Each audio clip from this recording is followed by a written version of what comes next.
special getaway going on right now for families of fallen first responders. They flew from JFK Airport to Disney World yesterday for a free holiday retreat. The flight was one of 9 nationwide. More than 1,000 people in all were invited. Actor Gary Sinise organized the trip through his foundation. The group will get to enjoy all of the Disney offers all through next Wednesday. Disney, of course, is the parent company of WABC TV. And at Newark Airport, children from local hospitals took a quick trip to the North Pole to receive gifts from Santa and his elves. United Airlines hosted a holiday fantasy flight. Yes, they actually went flying yesterday. Patients and their families from Beth Israel University Hospital and the YWCA were invited to the event. Members of the New York Giants and the New Jersey Performing Arts Center also were on hand to greet the children. United has held this event for the last 30 years, and I think this is the one that Tony Yates has done. Yeah, a couple of times. This is just the best time of year. It is. It's so corny to say, but you know what? It's true. It's just so much fun. Everybody's happy.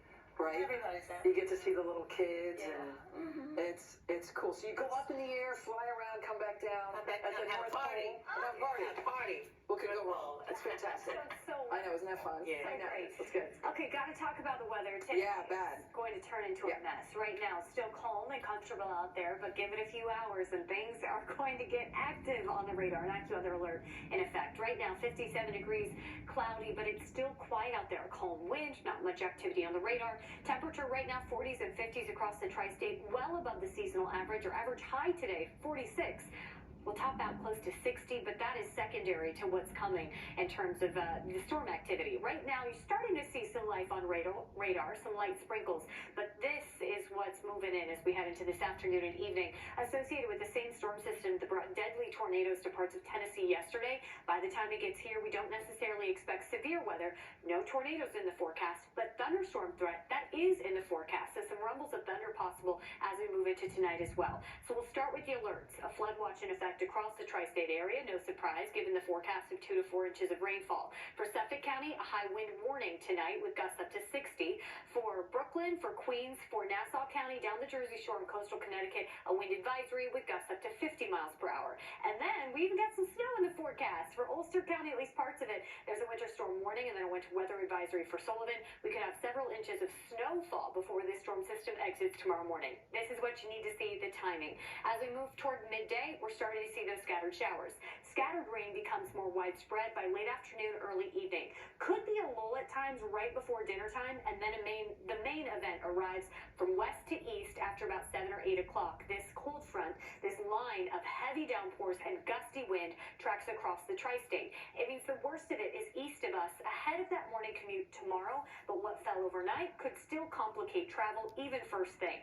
Also want to mention a cold blast of air behind the front, so as these wraparound showers move through right around the morning commute tomorrow, that's when we expect several inches of snow to fall for some of our northwest suburbs. Moving into late morning, early afternoon tomorrow, the storm system has exited, so we're no longer dropping rain or snow, but it will be cold and blustery through the remainder of your Monday. How much rain are we talking? It looks like 2 to 4 inches for a lot of the tri-state area, and then the snow, you see several inches for our northwest suburbs. So I want to break this down for you because I know that there's so much going on with this forecast, right? Bottom line, showers show up later this morning, scattered this afternoon, steady this evening, and then heavy tonight. Drenching downpours of 2 to 4 inches will cause, in some spots, street flooding with the likely for some coastal flooding, urban flooding, and highway flooding ahead of tomorrow morning's commute. Even if we're not adding to it while you're driving, still could have impacts. And then the potentially damaging wind gusts. For a lot of the tri-state, including New York City, 40 to 50 mile per hour gusts. At the coast and on Long Island, up to about 60. That can cause damage, but with the saturated ground, it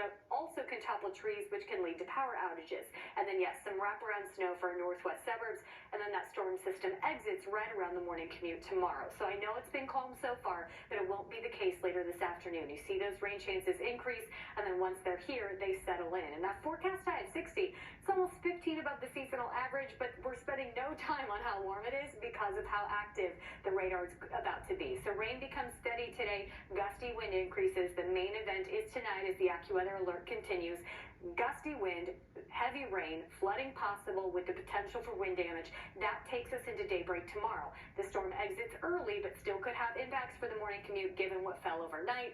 From there, we settle into a stretch of seasonable days, which means highs falling to the 40s, but sunshine. So nice to see a calmer work week, especially compared to what's coming tonight. So make sure to wrap up any of those outdoor activities in the next couple of hours. I'd say by lunchtime, you need to take it indoors. That's a check of the AccuWeather forecast. We'll be right back after the break.